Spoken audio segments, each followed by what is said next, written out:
Now we get to turn to the U.S. refined products and really go in depth in terms of what are some of the products doing. And we want to look at, more importantly, gasoline, just because it had a really big number. Is this something that we can expect going forward? Is it just going to be a big increase and then we're going to come back into some of that normalcy? And those are things that we're going to want to look at. And we want to look at it in terms of just what are some of the summaries. So here's a summary, which for those that follow us and watch us, we always like to look at this to say, where's the average? Where's obviously the increase? So what we had been saying was that we were going to get a spike higher and that we were going to see some of that recovery. And this is looking at gasoline, jet, distillate, and residual, because we want to look at what are some of the mobility crude products doing, shipping, trucking, cars. And here you can see that when we look at the current, so right now we had 15.432 million barrels a day of demand versus last week's 15.12, and that brings the average up to 14.748 over the last 4 weeks, because we want to look at the 4-week rolling average, because we think it's really important to understand what is that 4 weeks looking like, how much of that is noise in that build. So what we were expecting was we were going to get an increase in gasoline demand, a decrease in distillate demand, an increase in jet demand, and then a decrease in residual fuel. And we were fairly close. We actually had a decline in both distillate and jet fuel, but gasoline did have that build, but that increase, but it was an exponential increase. And we want to look at what was the cause and what do we expect going forward. Because when we look at gasoline demand in the week ending July 2nd, you actually had it fall based on Descartes Labs, which had demand at about 9.55 million. Consumption had increased 3 weeks previous to that. Then when you look at GasBuddy had predicted demand for week ending July 2nd at 9.6 million. So again, you had that spike up, and now we are expecting to see that decline. And again, the EIA is looking at what is going from to the end user, what's leaving the rack to go to the end user. And that's where we've talked about some of those supply chain problems, which are more structural and less cyclical. And that's where, on a cyclical level, you can see that when we look at the products supplied on the 4-week rolling average, as well as on just the week over week, you can see that we're still below that 2017, 2018, 2019 average. And typically you get that increase as we go into July 4th. And then you really go sideways, and we're expecting at this point to go sideways, but to, have that 4-week rolling average move a little bit closer to 15, but still remain about 1 million barrels a day off of that normal. It's just going to take some of that some time after, obviously, to kind of get some of this balance, because we expect distillate to increase, gasoline to come down, jet to increase, and resid to be fairly stable. And what gives us that confidence? And when we look at the U.S. consumer propensity to emerge and spend, what does that spending look like? And this is, as we go through July 1st, coming from Arbor data, you can see that there's been a fairly steady, not too much up or down when we look at some of that activity. And it's important to look at it in relation to last summer, because we want to talk about seasonalities to keep things seasonally unbiased. And because we want to say, this is summer. So clearly, when we look at 2020, and when you look at the summer of 2020, you can see there was a lot of search data. And again, this is just searching. So this is rolling 5-week changes in Google search trends with noise and seasonality removed. So again, they're trying to take the seasonality out, but we want to compare July 1st to July 1st. And when you just look at what the search profile was, it was vastly different. And you can see that there was a big spike in April through May. People went out, they tried to capture some of their purchases. We're not seeing that sporadic, let's just get away for a weekend. You're not seeing the same type of search results that we did last July into August, which again keeps us on this. Things are going to be better than obviously they were in 2020, but we're not going to see this huge surge back to normal. It's just going to be something just below kind of that normal average, but again, still elevated versus 2020, just not really getting back to that strength that we were hoping for. Now, when we look at distillate, distillate had the build of 1.6 million, and it's still about 7.7 million below the 5-year average, but we're starting to see that accelerate higher. And then when you look at the last 29 years, you can see that the trend is up. We're just moving with the trend. Nothing crazy to write home about. The only shift is in imports. So you can see imports were still elevated. They're starting to come down as we kind of wrap up taking in some of that additional volume that was slated to go into Europe, found a better home in the US, so you had it redirect.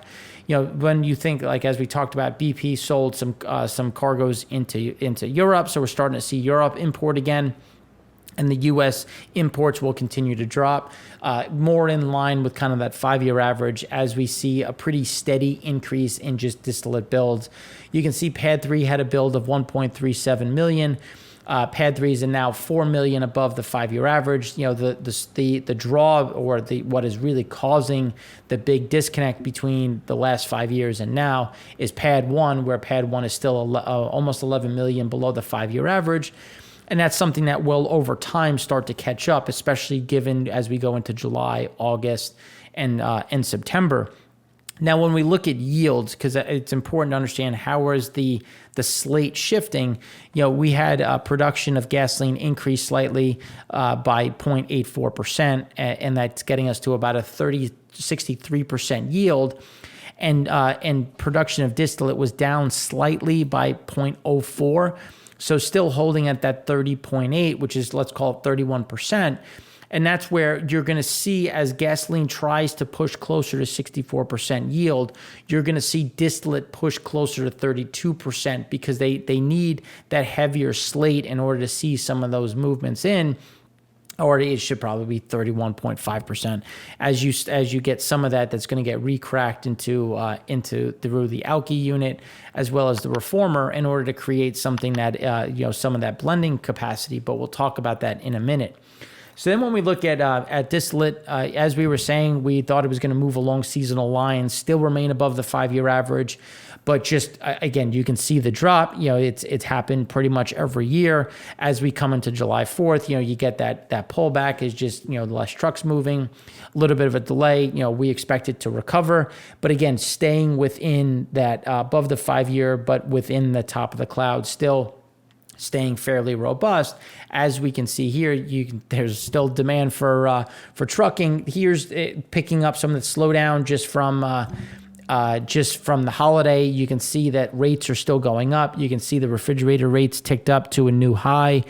When we look at specialized trucks, same thing. Flatbed, again, everything continues to move up, because what is the pass-through but labor and fuel? And now, some of the sign-on bonuses can get up to $10,000 just because they're dying to have more truck drivers. They just need truckers. Load availability is there. Freight demand is there. We had a little bit of a hiccup coming out of the West Coast when you looked at some of the forest fires that were hitting in areas around Canada and in the Pacific Northwest. That had shut down some of that capacity, but now it's starting to eke back up from the rail side, because rail, getting to specific locations, then you have that truck for the last mile. So again, we expect to see robust demand. Not so much this huge explosion to new highs in terms of that demand index, but again, still staying very, very strong. But yeah, we have to look at those rates, because rates are continuing to creep up as diesel prices remain elevated. Now, when we talk about rail, rail is again going to stay strong. As we were saying, forest products are going to stay there as lumber continues to move. We expect to see that continue to be the case. When we look at grains had a small pullback, but if you remember that last year, that was when we started to see those big increases. That's going to remain strong again. When we look at some of the chemicals, coal is going to stay strong. We still have those exports. Thermal is still some of that demand, and as well as obviously met. So you're going to have some of those movements. And again, coal, when we look at thermal movements, we're not really going to the coast to abroad, but we are moving it within the country. So that's, again, becoming some of those movements. We expect to see petroleum and petroleum products have a small tick higher. But again, that intermodal, as we've been saying, is going to stay strong. Middle to high double digits is going to be kind of the norm again as they try to backfill, because when we look at inventories remain low. This remains a viable option to get some size instead of getting one truckload, trying to get 15 or 16 at a time.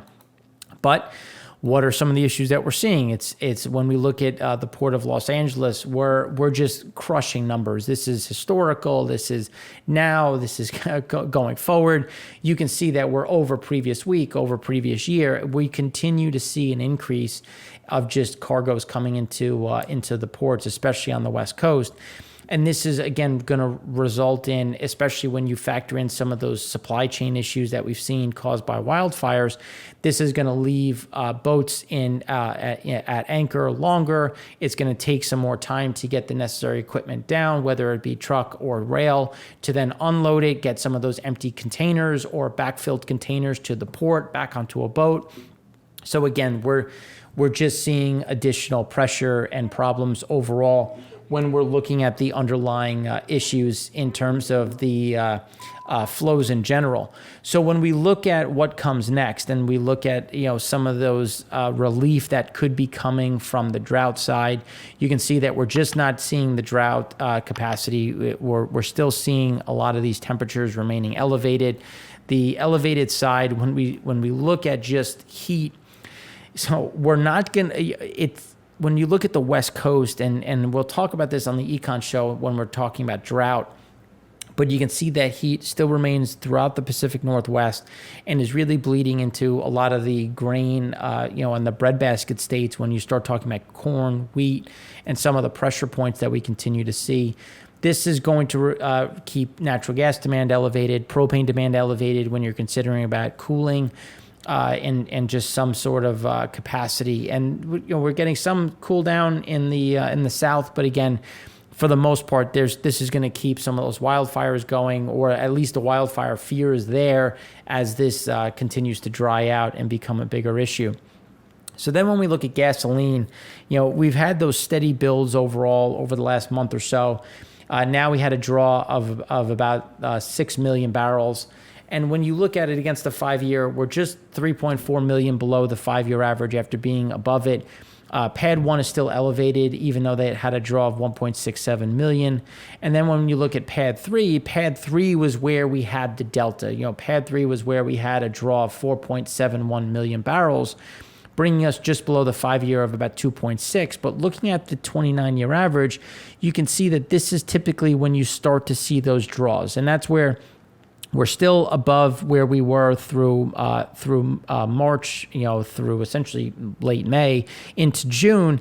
But we're starting to see some of those draws. We're starting to see some of that catch up. You had another increase in imports of 226,000 barrels a day, bringing us back over 1 million a day. The 5-year above the 5-year average by 267,000, and the increase was Pad 5. So Pad 5 had an increase of 200,000 barrels a day.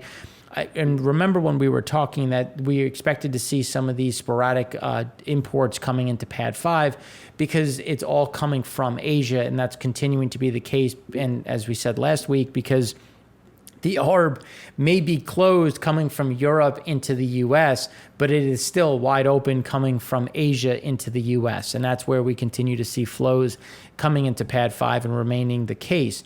So blending components had a draw of 4.97 million, bringing us just in line with the 5-year average. And as we keep talking about, that's a good way to kind of get an idea of where is that demand, how much of it is stickier, and where is that demand side. And, that just, again, getting us much closer to kind of that true number.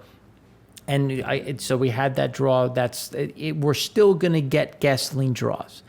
Absolutely, it's going to be the case. It's seasonally, we're supposed to get them on a percentage level, just everything. We're supposed to get draws. It's just what is the pace of the draw going to be? And as we've been saying, it's going to be gradual and much closer to seasonal norms. And when you look at the 29-year average, you can see kind of what that seasonal norm looks like as it accelerates into the end of August as we come into kind of that peak vacation season. Now, when we look at coming into the weekend, here's where gasoline demand was for the week ending. You can see that it was supposed to make that high, as we were saying. It was going to be strong. It is a long weekend. It's one of the busiest travel days of the weekends of the year. And here is where you had that increase, but it doesn't reflect what the EIA was reporting, and neither it does Descartes, and neither does the Apple or Google data. So again, there's some of that disconnect in terms of how much of that was supply chain driven versus actual demand, and there's a mixture of both. Some of that is demand level. There is a demand move up, but there is some of that structural that's going to back up. And here's just to give you an idea. So according to Gas Buddy data, Saturday U.S. gasoline demand rose 1.9% from the prior Saturday, closing out the week Sunday to Saturday with weekly demand up 4.6%, the highest since August of 19. So again, we're supposed to kind of get to that level. We didn't really get to July 4th levels of 2019, but close. I mean, obviously August was another, a strong month in terms of 2019. But now, what does it have us going forward? So according to Gas Buddy data, Tuesday, U.S. gasoline demand jumped 4.7% from last Tuesday, or 6% higher than the average of the last 4 Tuesdays. Because if you think, when you look at when did the demand start to increase, Wednesday, Thursday, Friday were lights out. They were just blowing out percentages over the last rolling 4 weeks because people were traveling Wednesday, Thursday, Friday. Then you had a slowdown Saturday, a big dip Sunday, and then an increase Monday and Tuesday as people got back from travel. Now, according to Gas Buddy data, Wednesday, demand fell 6.7% from the prior Wednesday, which was the start of July 4th travel. And then when you look at it on the last 4 Wednesdays, it was 2% below. So again, starting to come back down to normal and in this kind of steady pace. As we've been saying, we were going to get these gyrations up and down. It was just going to be gyrations at this plateaued level. So we had the spike. Now we'll come back down a bit. And again, we're just going to stay within this fairly tight range. And this isn't helping when you look at gas prices. So gasoline prices were up 3 cents, getting to about $3.12. We'll probably close out at about $3.15 before we start to see a little bit of a pullback. And then when we look at diesel prices were up 3 cents, up $3.33. Again, this is going to hit the supply chain. We've seen Procter & Gamble increase. We've seen a lot of these guys start to increase their pricing. They expect to have it fully rolled out by the end of this year when you look at about almost 9% to 11% increase in pricing. And then the gasoline side, again, that's going to impact some of that. Now that look, we're going to go drive, we're going to go see family, but now when you start looking at some of these prices, does it make sense to continue, or will we see some of that pullback? And those are things that are going to weigh on some of that future demand. Now, when we look at blending side, so here you can see where we've come back along some of those seasonal norms. Once you take out 2020, we're still at a seasonally adjusted all-time high. We're still above the highs that we had March through April. I should say May. And now we're starting to see some of that acceleration along right now 2017 levels and about 2018 levels. And we expect to see draws continue, but again, just the rate of change to be a bit softer as a lot of this was pushed through. It'll still be elevated because obviously people went driving, they needed gasoline. So there's going to be that refuel capacity. It's just going to be a matter of, is it this week or is it next week? But that's going to keep us fairly elevated, which is, again, why we're always looking at that 4-week average. So here's where we look at the numbers over the last 15 years or so. So you can see that we broke out to those highs, well through estimates, well through to the top end, setting a new all-time record. Again, there's a lot within that. And when you look at some of the other impacts going forward, we do have the hurricane, or I should say the tropical storm, that's going to dump a lot of rain. That's going to impact driving as well. So there are some things that are going to normalize as it's still going to remain elevated, but it's going to, again, fall back closer to the seasonal norms, which is why we always look at it in terms of the last 4 years. So here you can see there's normally that spike that we get going into July 4th, and then you get that pretty sharp drop-off. So we expect to see that sharp drop-off coming back down to, still remaining above the the low that we had going before we going into July 4th, but much closer to where that trough is in 2018 and 2019 as we continue to go. And then the whole component is, or what we should say is going forward, then you can see that it has a spike up and then stays elevated. Our view is that it comes down and then just goes sideways from that point. Again, as the comps get a bit harder, you're going to see that just disappoint a bit to the, not so much to the downside, but just not reflect the increases, instead just remaining just below, as we were talking about when we were looking at the 4-week averages. So then when we look at propane, so here you can see a small build of 490,000 barrels in propane, but we are now 12.3 million below the 5-year average. This is actually now the lowest it's been in the last 5 years, which again is supporting that price.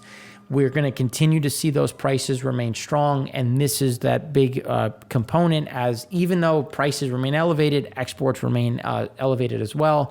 This is going to be supportive, again, of pricing, and as well as the NGL basket. When we talk about how, where are people drilling, what is going to be supportive, it's not just oil and gas, but it's also those liquids, which remain robust.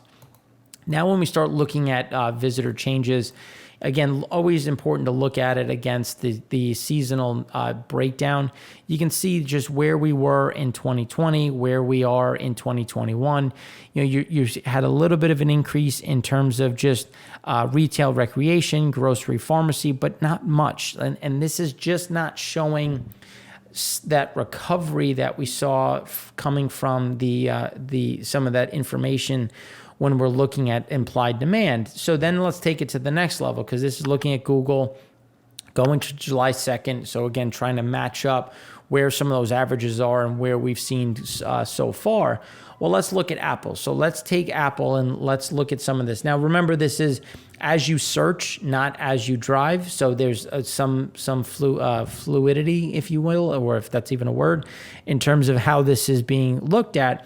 And you want to compare it to July. So where were we in July? The U.S. being gray, where we are right now. So we're not seeing this huge increase. We're right back to kind of that, you can see some of those peaks were above the 2020 peaks.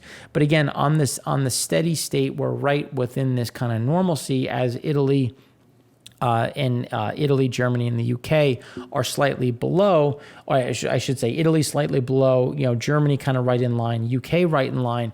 So again, not seeing the same type of that over 10 million, which is why we expect to see that drop back down into some sort of normalcy. Now, when we look at vaccinations, this is obviously the kind of that key to seeing people, or at least the variants, not be as pervasive.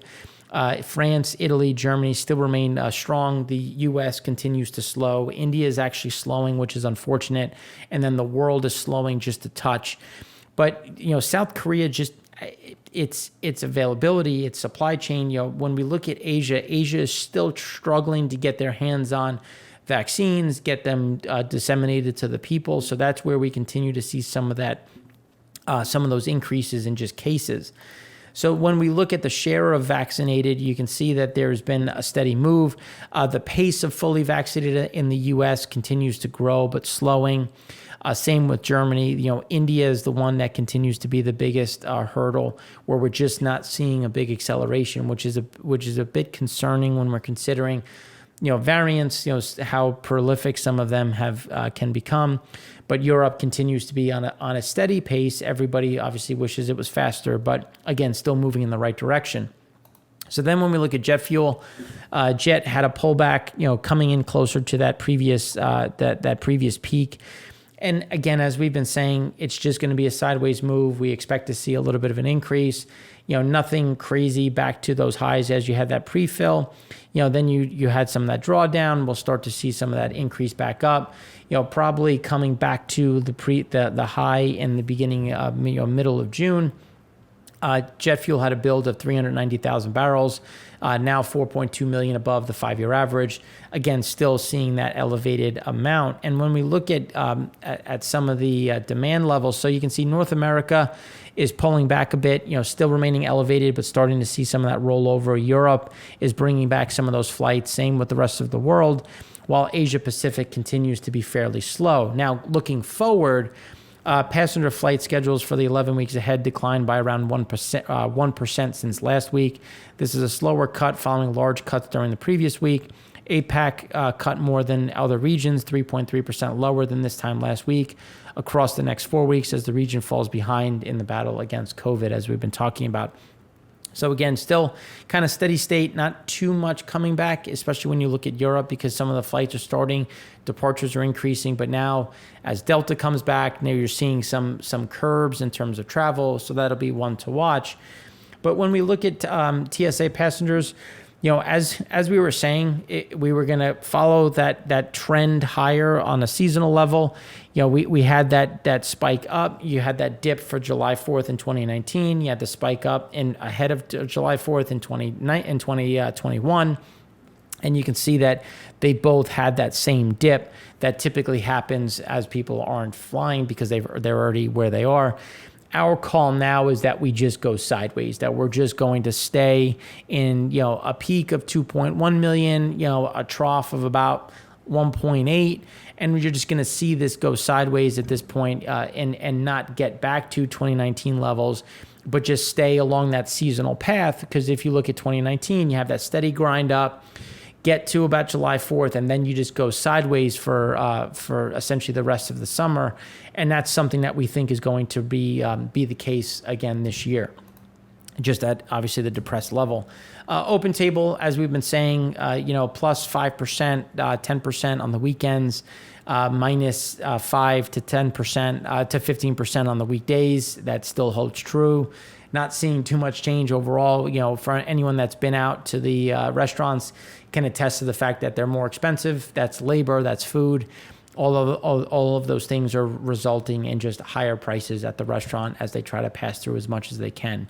So now in the next segment, we're going to go through exports and kind of that global market as we look at what's happening within the U.S. as it relates to international, and then how is the international world faring in terms of some of those spreads and some of the demand levels that we've seen so far.